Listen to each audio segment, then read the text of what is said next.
Wherever you go, whatever you do, throw a little at it. Omax, Vest and Briefs. நிலைப்பாட்டில் அரசியல் விமர்சகர் AC Rangasamy, அரசியல் விமர்சகர் அக்னீஸ்வரன், காங்கிரஸ் கட்சியிலிருந்து கனகராஜ், நேரலையில் இணைந்திருக்கிறார் பத்திரிகையாளர் விஸ்வா. அனைவருக்கும் வணக்கம்.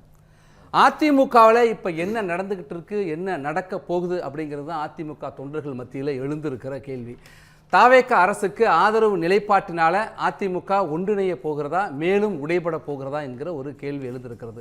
இதுக்கு முன்னாடி 2017, 2022 காலகட்டங்களில் அதிமுகவுக்குள்ள தலைமை அதிகாரம் யாருக்கு என்கிற ஒரு நிலை ஏற்பட்ட பொழுது, அப்பொழுது கட்சியிலிருந்து நீக்கப்பட்டார்கள். சசிகலா நீக்கப்பட்ட போதும் சரி, தினகரன் நீக்கப்பட்ட போதும் சரி, அதற்கு பிறகு 2022க்கு பிறகான காலகட்டத்தில் பன்னீர்செல்வம் நீக்கப்பட்ட போதும் சரி, அப்போல்லாம் நீக்கப்பட்டவருடைய எண்ணிக்கை என்பது குறைவாக இருந்தது. இன்றைக்கு பார்த்தீங்கன்னா துணை பொதுச் செயலாளர், தலைமை நிலைய செயலாளர், அமைப்பு செயலாளர்கள், மாவட்ட செயலாளர்கள் என்று பலர் ஒரே நாளில் நீக்கப்பட்டிருக்காங்க. அந்த இடத்திற்கு ஒரே நாளில் மாவட்ட செயலாளர்கள் நியமனம் செய்யப்பட்டிருக்காங்க. இதற்கு முன்னாடி கட்சியினுடைய அதிகாரம் தலைமை யாருக்கு என்கிற ஒரு கேள்வியினால் ஒரு பிரிவு பிளவு இருந்தது. ஆனால் இன்னைக்கு என்ன நடக்குது அப்படின்னாக்கா, ஒரு கட்சிக்கு, ஒரு ஆட்சிக்கு ஆதரவு கொடுப்பது என்கிற நிலைப்பாட்டில் இரண்டுபட்டு நிற்கிறாங்க. சட்டப்பேரவைக்குள்ளாகவே அதிமுக 2 அணிகளாக நின்றதாக பார்க்க முடிகிறது. தாவேக ஆட்சிக்கு நம்பிக்கை கோரிய வாக்கெடுப்பில் ஆதரவாக அதிமுகவுடைய 25 பேர், எதிர்ப்பு என்று 22 பேர், 2 அணி என்பது உறுதியாக இருக்கிறது. 2 பேருமே எங்களைத்தான் அங்கீகரிக்க வேண்டும் என்று சபாநாயகரிடம் முறையிட்டிருக்கிறார்கள். 2 தரப்புமே இப்போ கடுமையாக மாறி மாறி விமர்சனங்களை முன்வைத்து கொண்டிருக்கிற நிலையில் நீக்கப்பட்ட எல்லோரையும் ஒன்று சேர்க்க வேண்டும் என்கிற குரல் இப்பொழுது ஒரு பக்கம் வந்திருக்கிறது. கட்சி விரோதமாக செயல்பட்டால் நீக்க தான் படுவீர்கள் என்று இன்னொரு பக்கம் சொல்கிறாங்க. என்ன ஆக போகிறது என்கிறது தான் கேள்வி. அக்னீஸ்வரன், உங்களிடமிருந்தே தொடங்குகிறேன். நீங்கள் தொடர்ந்து அதிமுகவுடைய ஆதரவு நிலைப்பாட்டில் ஊடகங்களில் பேசிகிட்டு இருக்கிறீங்க. என்ன நடக்குது? நீங்கள் எந்த நிலைப்பாட்டில் முதல்ல இருக்கீங்க? தமிழ்நாடே என்ன நிலைப்பாட்டில் இருக்குன்னே தெரியாத போது அக்னீஸ்வரன் நிலைப்பாட்டை நீங்கள் கேட்குறது நியாயம்தான். தாவேகா அப்படிங்கிற ஒரு கட்சி அதிமுகவினுடைய வாக்குகளை பெற்றுத்தான் இன்னைக்கு தமிழ்நாட்டில் பெரும்பான்மை பெற முடியவிட்டாலும் கூட தமிழ்நாட்டில் இன்னைக்கு ஆட்சி அமைச்சிருக்கிறாங்க. ஆனால் யாரை அவங்க சொன்னாங்க ஊழல் சக்தின்னு? அதிமுகவை. ஆனால் அதிமுகவில் ஒரு பகுதியை ஆதரவு தெரிவிக்குது. அப்போ தாவேகா பாதி ஊழல் சக்தியாக மாறிடுச்சா? தீய சக்தி திமுக. அப்போ திமுகவில் இருக்கிற கூட்டணி கட்சிகள் பூரா பாதி முக்காவாசி ஆதரிச்சிச்சா திமுகவை தவிர? அப்போ ஊழல் சக்தியும் நீங்கள் தீய சக்தியும் சேர்ந்து இது இப்போ துணை சக்தியாக நின்றுருக்கு இன்னைக்கு தாவேகா. அந்த 2 பேருடைய துணை இல்லாமல் இது பெரும்பான்மை இல்லாத காரணத்தினால் இந்த நிலைமை. இதுக்கு இடையில இப்போ ஏற்கனவே நடந்த இந்த பலவீனத்தினால்தான் ஒரு கட்சி 2 வருஷத்தில் வந்திருக்குது அப்படின்னு சொன்னால், திரும்பவும் அதே நிலைப்பாட்டை இப்பொழுதும் எடுத்தால் இது அதிமுகவுக்கு மேலும் பலவீனத்தை கொடுக்கும். தமிழ்நாட்டுக்கு தேவையான ஒரு அரசியல் கட்சிங்க. அதாவது தலைவர்களுக்குள் பிரச்சனை இருக்குங்க. ஆனால் தலைவர்களுக்கு கீழே இருப்பவர்கள் எந்த எதிர்பார்ப்பும் இல்லாமல் தொண்டர்கள். அதனால விசுவாசம் ஒன்றே தேவை அப்படின்னு பார்க்கிறோம். தொண்டர்களால் உருவான இயக்கம்னு தொடர்ந்து சொல்லுவாங்க. ஆனால் தொண்டர்கள் இன்னைக்கு எந்த முடிவு எடுக்க முடியாத நிலையில் பரிதவிச்சுட்டு இருக்காங்களா? அப்படித்தானே இருக்குது. அதுதானே உதாரணம். நீங்க இந்தியாவில் 6 தேசிய கட்சிகள், 67 மாநில கட்சிகள், 2500 இதர அங்கீகரிக்கப்படாத கட்சிகள். இந்த 6 தேசிய கட்சி, 67 மாநில கட்சிகளுக்கெல்லாம் எல்லாமே ஒண்ணா இல்லை. ஒவ்வொரு கட்சிக்கு தனித்தனி சித்தாந்தம். ஒரு மாநில நலன் சார்ந்து ஒரு சில கட்சிகள் உருவாகி இருக்கலாம், மொழி சார்ந்து, இனம் சார்ந்து, வட்டார வழக்குகளை பின்பற்ற வேண்டும் என்று கிழக்கு மாநிலங்கள், கிழக்கில் இருக்கக்கூடிய மாநிலங்கள், வடகிழக்கு மாநிலங்கள். அப்போ இவையெல்லாம் இருக்கிற போது ஒரு புரட்சி தலைவர் பொன்மனச்செம்மல் அவர் ஒரு கட்சியை ஆரம்பிச்சு எந்த சித்தாந்தமும் தேவையில்லை, மக்களுக்கான திட்டம் மட்டுமே தேவைன்னு கொண்டு வந்த கட்சி அதிமுக. ஆனால் இன்றைக்கு அது பிரிந்து பிளவாகி போவது தமிழ்நாட்டுக்கு பேரிழப்பு. தலைவர்களுக்கு ஒரு இழப்பும் கிடையாது. ஆனா அந்த மடம் ஆகாட்டி இந்த மடம், சந்த மடம், அப்படி மடங்கள் இருக்குது நிறையா. ஆனால் ஏழைகளின் கூடாரம் அகில இந்திய அண்ணா திராவிட முன்னேற்ற கழகம். இதை தெரிந்தோ தெரியாமலோ மீண்டும் பிரிந்தவர்கள் எல்லோரையும் ஒன்று சேர்த்து எல்லாரையும் கூப்பிடுங்க. அவர்கள் எல்லோரும் ஒரு முடிவுக்கு வரட்டும்.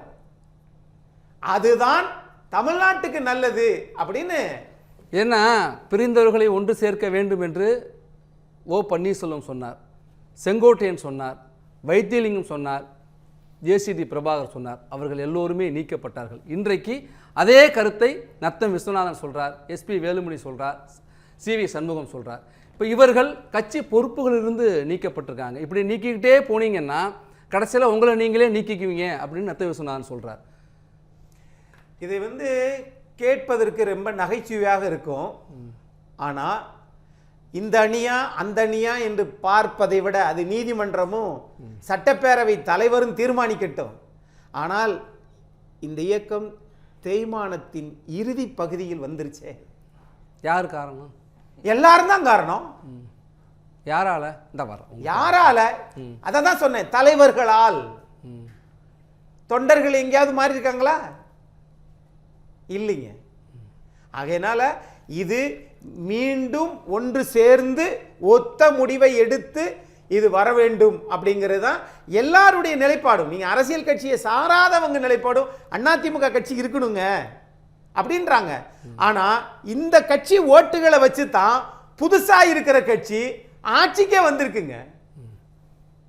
அது எப்படி இது பண்றது அது வேற இல்ல. அந்த இடத்துல தான் சிவி சண்முகம் சொல்றார், திமுகவை அகற்ற வேண்டும் என்பதுதான் அதிமுகவுடைய நோக்கம், அதுதான் தாவேக்காவுடைய நோக்கம், அதனால தான் அந்த அரசுக்கு ஆதரவு கொடுக்குறோம் அப்படிங்கன்னு அவர் சொல்லியிருக்கதையும் பார்க்க முடிகிறது.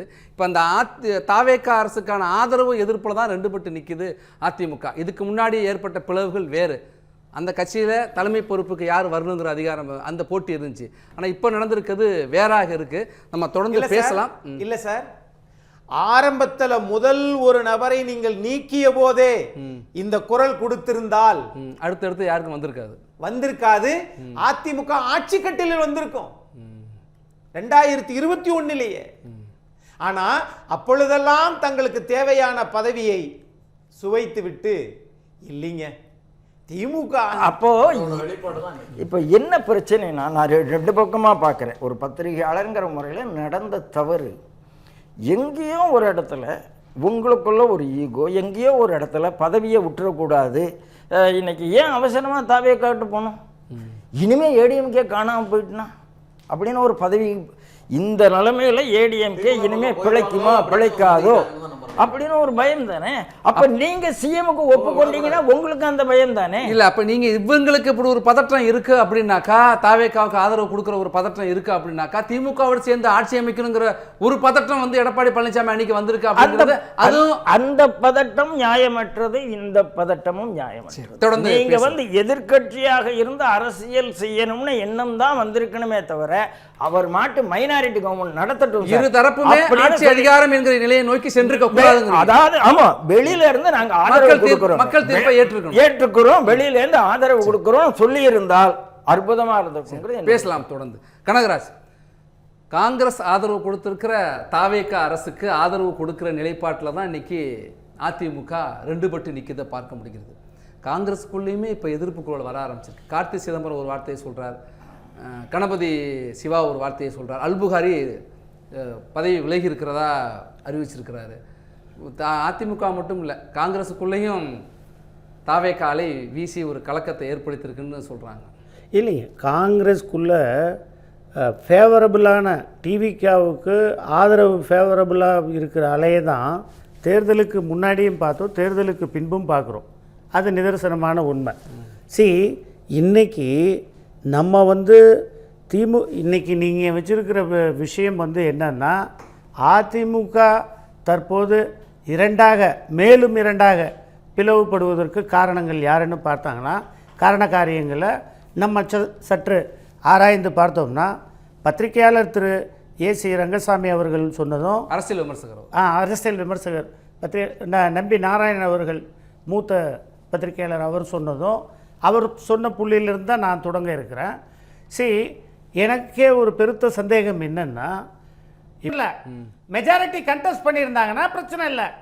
இப்போ காங்கிரஸோ பாஜகவோ மத்திய மைனாரிட்டி பாஜக அரசு இங்கே எத்தனை இதில் கண்டெஸ்ட் பண்ணாங்க? 27 இடம் தான். காங்கிரஸ் 28 இடம் தான். நாங்க சுருக்கிக்கிட்டோம். 234 இல்ல. அதுல வின்னிங் So, பர்சன்டேஜ் என்ன? இருங்க நான் சொல்லி முடிச்சிடறேன். இப்ப 234 காங்கிரஸோ பிஜேபியோ இருந்ததா எங்களுடைய பலம் நாட்டு மக்களுக்கு தெரிஞ்சிருக்கும். எத்தனை பர்சன்டேஜ் கூட வரட்டும், அது 5% இருக்கட்டும், 10% இருக்கட்டும், இல்ல 15% இருக்கட்டும். இன்னைக்கு